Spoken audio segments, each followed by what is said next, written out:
Hello, my name is Tim Gaspar with Gaspar Insurance Services. We're an insurance firm that handles insurance for small and medium-sized business owners. Today we're going to talk a little bit about workers' compensation insurance and some of the things you should know about in regards to filing claims and the claims process. In some states, workers' compensation insurance is the law. If you hire even one employee under your supervision or on your payroll, you have to have workers' compensation insurance. The fines for not having it, depending on your state, can be very substantial.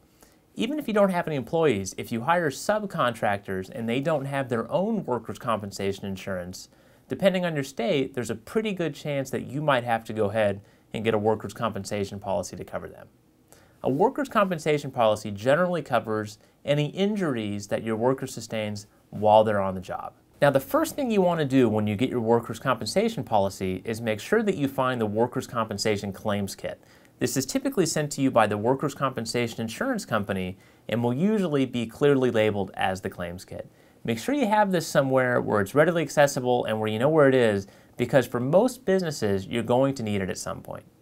Now, in the event of a claim, you want to make sure that you get medical attention for the employee first and foremost. So this can be calling 911, or if it's not as serious, it could be as easy as just calling your insurance agent or calling the workers' compensation carrier for a nearby clinic and going ahead and sending that person over to get checked out just to be absolutely safe.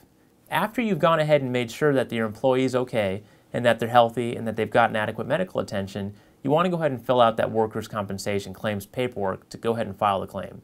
These can be pretty lengthy at times, so you might want to call your insurance agent just to get some assistance in regards to how to fill it out.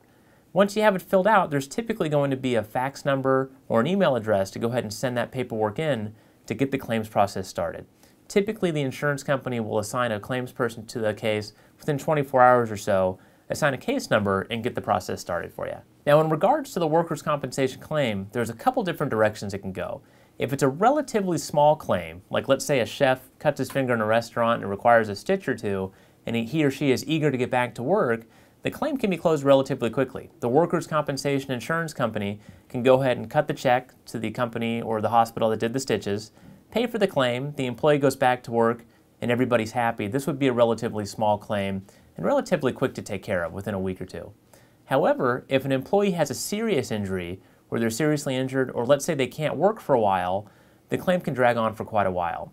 Now, if you have a situation where a claim stays open for more than a year, or let's say it just seems like an unreasonable amount of time, or you even think that fraud is involved, you definitely want to get your insurance agent involved at that point so they can go ahead and address it accordingly. I'm Tim Gaspar with Gaspar Insurance for Business.com, making sure that you have the right business insurance coverage for the right price.